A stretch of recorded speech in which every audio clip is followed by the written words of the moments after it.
Most people teach launching wrong. They teach this as a standalone skill that when you master it will automatically generate 5 or 6 figures in cash, but it takes so much more than that. A launch is not just a launch. A launch is part of your overall marketing strategy, and the success of that launch is actually made in the 6 months running up to it and not in the days that you're actually just directly showing up and selling. So if you skimp on the other pieces of your marketing and retention strategy, you can't expect your launches to generate the results you want and continue to grow, which is of course the goal. I'm Nikki Traylor. I help coaches, course creators, and digital product owners make more money from their products and programs by selling more and retaining more customers. Stay tuned to discover the 3 things you need for bigger, better launches every time. The first thing you need is offer visibility and a list of excited buyers before your cart opens. If you want your launches to be as successful as possible, you need to build your audience's desire for your product in advance. This takes 3 things. First, they actually need to see your offer and know that it exists. Sounds easy, right? Second, they need to believe they need your offer. And third, they need to remember that your offer exists. All of these things can be achieved in the 2 to 3 months prior to your launch. You need to be talking about your offer all the time, but not just hard selling people on it. Actually, you need to gradually raise people's awareness of your offer and why they need it during the course of those 3 months. If you think about the customer journey as stages of awareness, it looks like this. Step 1 is unaware. These people are very hard to sell to because they don't know that they have a problem and they don't know that they need a solution to something. They are not in the market for a solution. They are not looking to buy anything from you at this point. And it's really hard to target them with messaging. The next stage of awareness is problem aware. These people are aware that they have a problem, but they don't know what solutions are available to them in the market. At this point, they're open to anything. These people are worth targeting in your pre-launch content so you can move them along the awareness stages ready for when your cart opens. This will all make a bit more sense in a moment. Solution aware people are aware of some solutions that are out there. They may have even tried some of them to solve their problem. They are ready to learn more about different solutions to the problem that they're now aware that they have. The next stage of awareness is product aware. So these people now know that your offer exists and are open to learning more. They don't know if it's the answer to their problems, but they're open to hearing more about it. And then finally, the next stage of awareness is most aware. These people know that your product exists, how it can help them, and may even be considering purchase at this point. The goal of your marketing and your pre-launch strategy is to move people from problem aware over here to solution aware over here, and then maybe even product aware. To achieve this, you need to shift their beliefs and help them see you understand them, their problem, what they've tried already, and why that hasn't worked, so it positions your offer and you as the only or the best option for them. Then when you're in your launch open cart phase, when you're directly selling your offer, those people will be way more likely to buy and are ready to be sold to. They understand why they need your offer and it's top of mind for them.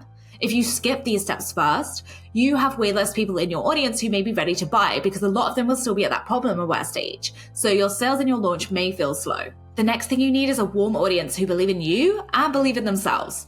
You've probably heard that your audience needs to know, like, and trust you to buy from you, so I'm not even going to go there. But something people talk about less is the fact that your audience actually need to believe in you and in themselves to feel safe making the buying decision. So how do you achieve that? First, getting them to believe in you, you need to share 2 things. Trust signals and stories. Stories of how you've transformed and overcome the problem that they also have. Stories about why you do what you do. Stories about why you created this specific offer. Stories about the people you've helped or how your clients or students have transformed in the time that they've been working for you. Or other things that you or they have tried that haven't worked and why they might not have worked. Using stories is a great way to build up trust organically, and you only have to speak from experience, so this doesn't need to feel hard. You can also share case studies, testimonials, logos that people you've worked with, and a number of other trust-building signals to enhance this and build that belief that you are the right person to help these people. Then getting them to believe in themselves is the slightly harder part, but it is totally doable, and I believe in you. In order to get people to believe in themselves, you need to be sharing content that helps those people shift the beliefs that they're not able to get results that you're selling them. They might be reading your program promise and thinking, well, how do I know this is going to work for me? You need to help them believe that they can do it. As an example, if your ideal client is a business owner who wants to make more sales and you're selling a social media marketing course, you need them to believe that social media marketing is the thing that will help them make more sales. I like to map out all of the things that my audience need to believe before they're sold to into a spreadsheet. So I would have one column for what they believe now and a column for what they need to believe to be ready to buy. For example, if they don't believe that they can make more sales, they need to believe making sales is easy or can be easy. Apply this to your business and make a note of every belief your audience currently holds in relationship to your offer and what you need them to believe in order to be sold to. You can even have conversations with your audience and ask them if you're not sure. I'm about to get into the third thing that you need, but first, if you want more tips for making money online, hit the subscribe button below. Next thing you need is a killer offer that your audience can't say no to. It is not just about the thing itself, so the course that you're selling or the group coaching program. It's actually about all of the benefits of each piece of that offer, including things like bonuses that you have included, the pricing of your offer, and how long it's available for. The overall promise of your offer needs to speak to their biggest desires. It needs to be specific and it needs to be tangible. Program promises like I'll help you get unstuck and take your business to the next level are just not going to cut it in the 2024 market. You need to be using things like numbers and timeframes to help people see what's possible and when they're likely to get that result. Then everything within your offer, all of the features, the pricing, all of that good stuff needs to drive your audience closer to that promised outcome. Every call that you include should serve a purpose. Every worksheet, template, or tool should also serve a purpose. And every lesson should serve a purpose.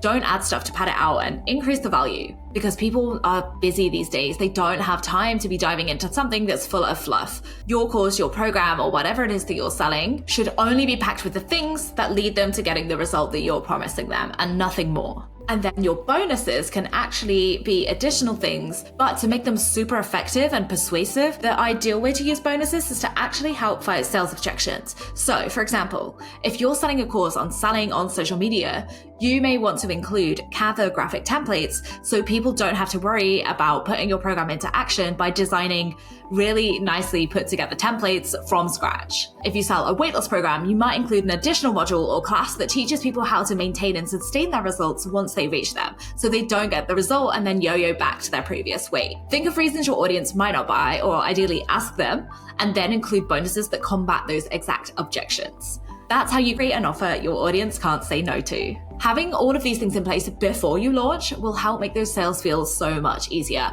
because it allows you to attract people into your offer when the cart opens versus feeling you need to convince them. That's why I always assess my clients' overall marketing before we even start looking at their specific launch. I work with them to plug any gaps that might stop them from achieving success with their launch before writing a single piece of copy, and it works every time. Stay tuned for next week's video where I break down the things you need in place after your launch to start generating recurring sell-out launches. Yeah, not just one sellout launch, but continually big launches. Don't forget to like this video, subscribe to the channel for more launch strategies that you can apply in your business to make more money. Thanks for watching, and I'll see you next week.